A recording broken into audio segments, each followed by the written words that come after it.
Ladies and gents, welcome back to another video. In front of me here is a very slim package, and I'm gonna be honest with you guys, I don't know what's inside. I literally have a stack of boxes of things to open.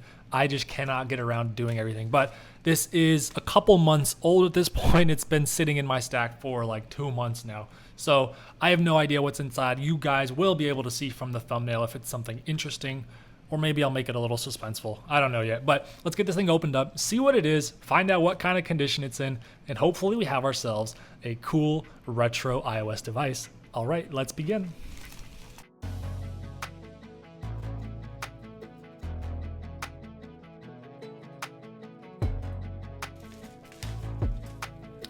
Okay, so this is an iPhone 6. And it appears to be the space gray color. Front screen looks a little bit scratched up. Not the cleanest iPhone 6 I've ever seen, but this thing has probably been around the block a few times. But I don't think this has been updated. If I remember correctly, this should be an iOS 8 iPhone 6. This thing's definitely dead. It's been sitting for so long. Let me get a cable and let's get this thing plugged in.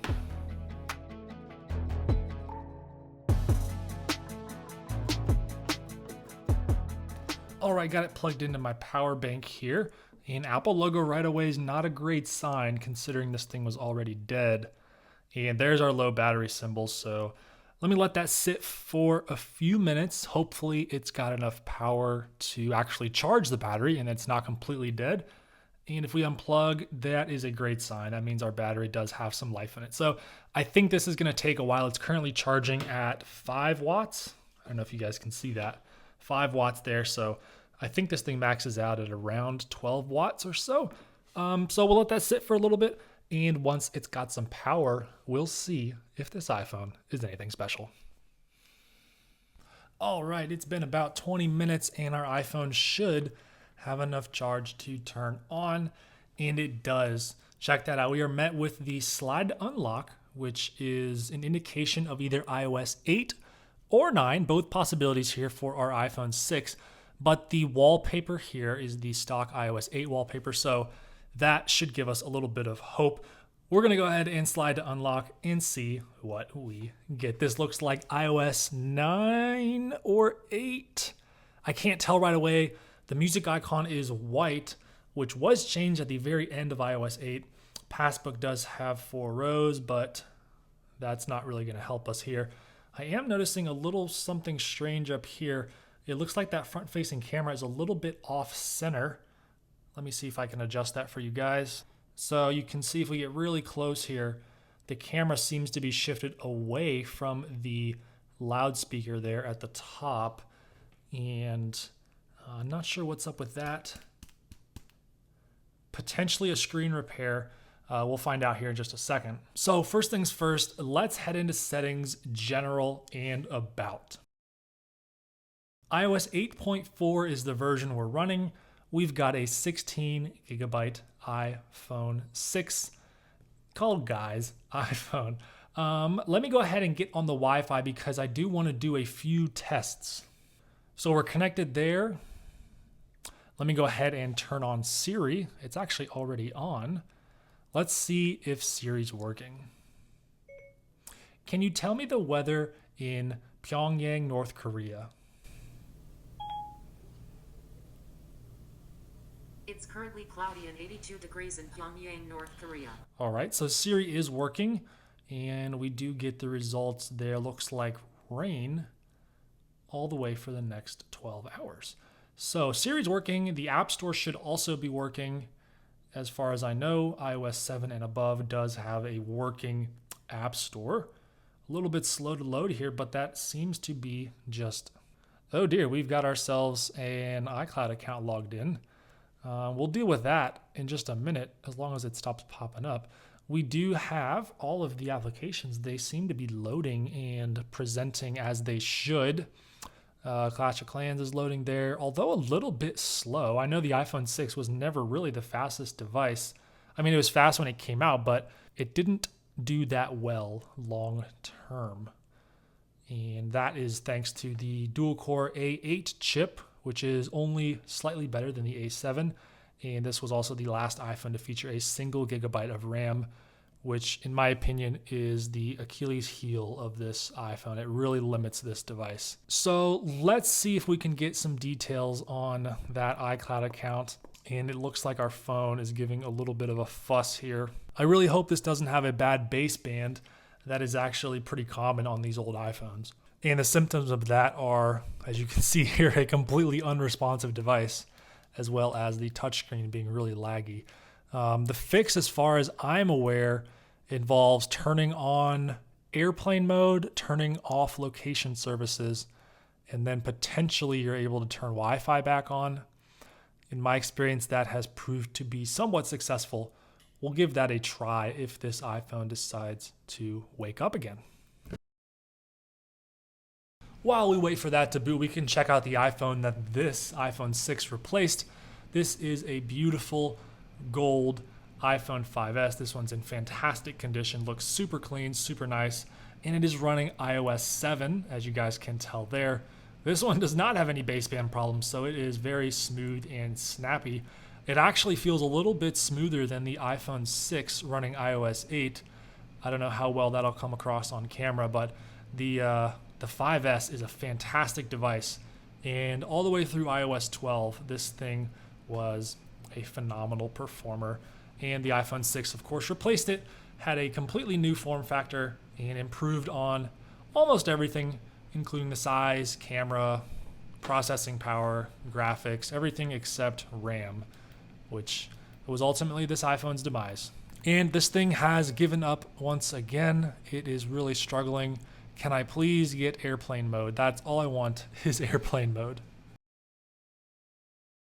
I do believe the iPhone 6 Plus and maybe the iPhone 6 did suffer from the touchgate issue where the touchscreen would stop working. I don't think that's what we're dealing with here. It seems like the entire device is essentially freezing up. So we got airplane mode on, and I think now we have to turn off location services. Let's see if I can figure out where that is before our device decides to stop working. All right, location services is off, and I think we are back to normal with our iPhone 6. Let me go ahead and check on that baseband. So modem firmware is typically where the problem lies. In a device with a faulty modem, this will not show a number. Ours does show a number, so I guess there is a slim chance that is not the problem for this device, although it certainly feels like it. And we don't have an iCloud account, although it was giving me a pop-up inside of the iTunes store. So we do have an account here, and not to be intrusive or weird, but I am curious if there are any interesting applications on the purchase tab that I am able to download, and that appears to not be the case. Sometimes these old applications are really hard to come by, but apparently this Apple ID is not associated with any purchases there. So let's talk a little bit about this iPhone 6 as it limps along with whatever problem it's got going on here. This thing was launched in 2014. It was the first major revision of the iPhone, really since the iPhone 4, and I think that's going to trigger a few people, but the 4, 4S, 5, and 5S all felt and looked pretty similar. I know they're different, especially to us who really spend too much time looking at old Apple stuff, but they had the same squared off design, very much like an ice cream bar sandwich feel to it. The iPhone 6, not only was it larger, but it brought the rounded edges back that we saw on the iPhone 2G, 3G, 3GS. Change it a little bit, and this is pretty different than any iPhone before it. It's got this curved glass in the front. If you watched the keynote, Apple does an exceptional job highlighting that curved glass on the iPhone 6. This was the first iPhone to have a camera bump there, as small as it may seem, especially compared to the camera bumps we have now on our phones that are massive. This looks kind of silly. It's a really easy way to date a phone is the size of its camera bumps and the fact that there's only one camera. We do have dual flash as well as a microphone there. Down here on the bottom, we have our speaker and a microphone. Of course, we do have a headphone jack. We don't see those anymore, and we've got a lightning connector. On the front, we've got a 4.7-inch display. This was significantly larger than the 4-inch display that it replaced, and then the iPhone 6 Plus with its 5.5-inch display really took that to the next level. And some things that are interesting here are, one is the keyboard. I've talked about this before, and it's something I wish Apple would bring back. Landscape keyboard has these extra buttons on the edges. So if I type something here, this is an iPhone 6, and then I want to make some adjustments, I can use these little arrow keys, is essentially what they are, to go and move the cursor. I also have a dictation button. I have a undo button, just like that. Can I redo it? That's the real question. I guess not. I guess you can't redo. So we'll go ahead and type iPhone 6 again. But I think these are really neat. The iPhone 6 Plus actually had another row. So there was this row here, another row out there, as well as this row here on the left, and an additional one out here thanks to that larger screen size. So the buttons stayed the same size, but there's more screen, so you can fit more in there. I think it's pretty neat. You've also got the comma button there, as well as the period button here. And it's something that Apple took away, I think, in iOS 10. Someone please correct me if I'm wrong. When did we lose these extra buttons on the keyboard? Because currently on modern devices, the keyboard is about this size, but there's just no space on either side. It's just empty, so there's just wasted space there. I really don't like it. Wish Apple would bring this back. That is a pretty unique feature here on the 6 Plus, and I think the 6S and 6X Plus got it as well. The camera is still an 8 megapixel lens. This is actually the last phone to feature that 8 megapixel lens, except for the SE, which came out, but this is the last flagship model. And ooh, this is actually a good opportunity because this thing has 60 FPS video recording, so you could do 1080p 60 FPS. That was a first here on the iPhone 6, so that's exactly what we're gonna do. We're gonna test out the camera on our iPhone 6. So you can see we got a little 60 FPS indicator down there. We'll go ahead and switch to that phone. All right, here we are on the iPhone 6. You can see the video quality looks pretty good. If I remember to upload an HDR, you'll notice a significant difference right away, but if not, this should look very similar. There is no optical image stabilization, so if I shake it, that is gonna show up there on the lens. Here is our iPhone 5S, which we looked at earlier.